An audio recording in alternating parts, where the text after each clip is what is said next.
So let us denote the given integral by I of alpha.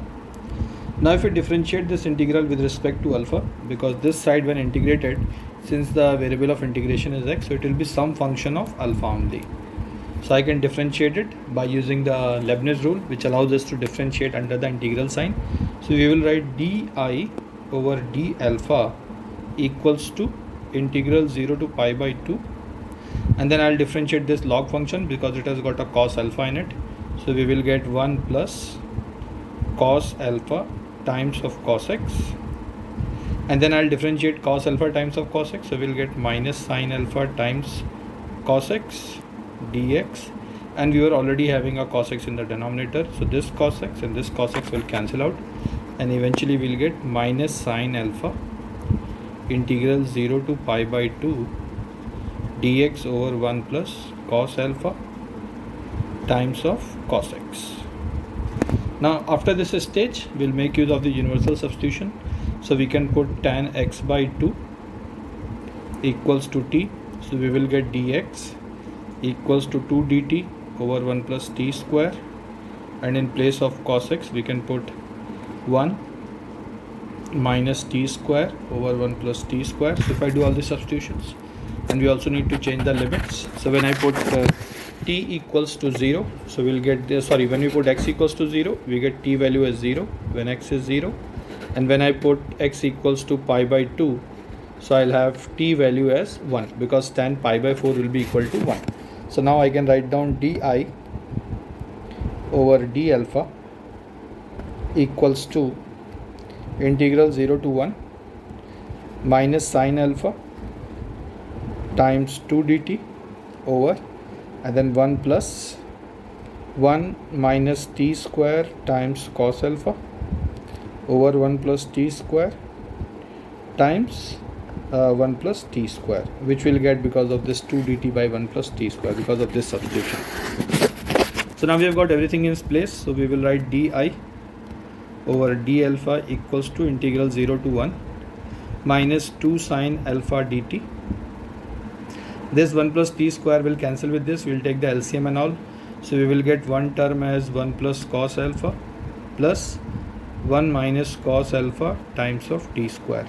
Now from here I can put 1 plus cos alpha as 2 cos square alpha by 2, and I will put 1 minus cos alpha as 2 sin square alpha by 2. So if I do that, and if I pull out the coefficient of t square, which will be 2 sin square alpha by 2 common from here, so this will start to look like. Okay. So from here, if we just break this sin thing as 2 sin alpha by 2 times cos alpha by 2.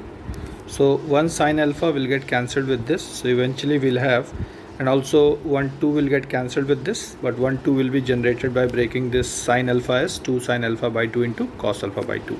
So we will have minus 2 and cot alpha by 2 integral 0 to 1 dt over cot square alpha by 2 plus t square.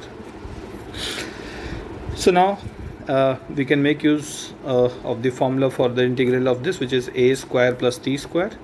So it will become minus 2 cot alpha by 2 over 1 by a, which is cot alpha by 2 times tan inverse of t by cot alpha by 2. And then I'll be substituting my limits as 0 and 1, so these two will cancel out. So we will have di over d alpha equals to tan inverse of tan alpha by 2, and then minus tan inverse of tan 0, which is 0. So this will simply become alpha by 2. So now di by d alpha is alpha by 2. So if I were to integrate this, we get integral di equals to integral alpha by 2 times of d alpha. So it simply becomes I of alpha equals to alpha square by 2 plus c. So it is this constant that we need to solve. So I'll go and have a look at my original expression. So in this expression, if we make the substitution of alpha as equals to 0, So instead of putting alpha as 0, if we put alpha as pi by 2 in the given relation, so we will have I of alpha by 2. Sorry, we forgot to put a minus sign over here. This minus sign was left out. So this is minus alpha square by 2.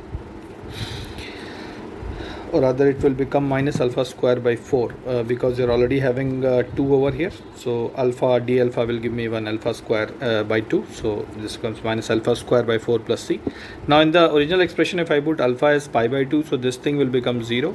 So eventually we'll be just left with log 1, which is 0. So the whole integral will become 0. So we say I of pi by 2 equals to 0. So from here we can say c minus pi by 2 whole square by 4 is equal to 0, or we can say c is equal to pi square by 16.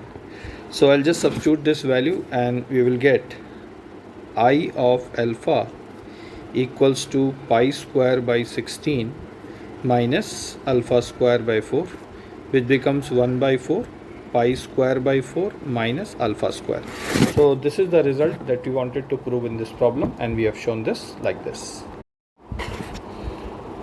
Oh, so we forgot this 2 also over here, so it will eventually become this, so it becomes this, so these 2 will cancel out, so we won't have this 2, so it will be just alpha square by 2, and when I'll make all my substitutions, it will be pi square by 8. So this thing, it will just reduce to pi square by 8. So we can just take out 1/2 from here, because this will become alpha square by 2. So if I remove 1/2 from here, so we will have 1/2 pi square minus 4 times minus alpha square. So this is what we had to prove.